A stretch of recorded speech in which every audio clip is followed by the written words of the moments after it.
વધી દો સ્ટાર્ટ.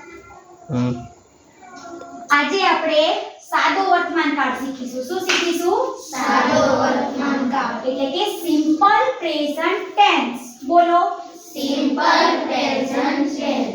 જેમ કે આપણે આ ટીવી માં લખ્યું કે સિમ્પલ પ્રેઝન્ટ ટેન્સ માં ખાસ શું શીખવાનું છે તો કે જ્યારે કર્તાના સ્થાને ક્યાં કર્તાના સ્થાને આઈ બી યુ ધે હોય ત્યારે ક્રિયાપદનું કેવું રૂપ મુકાશે?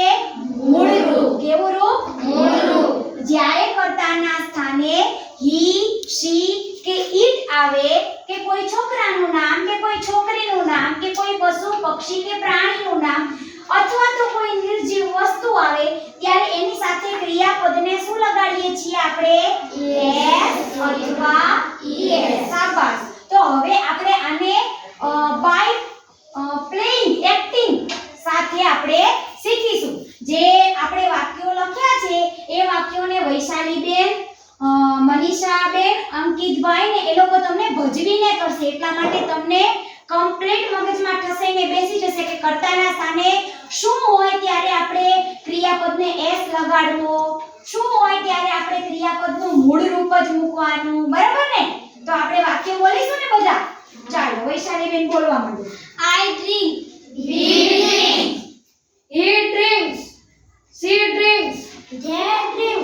બસ એક મિનિટ. જો આપણે જોયું ને, તમે વૈશાલીબેન બોલ્યા ત્યારે શું થયું?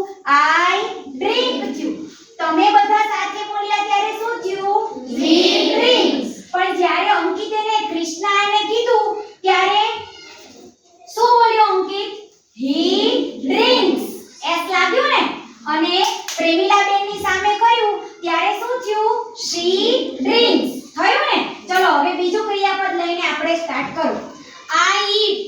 We eat. He eats.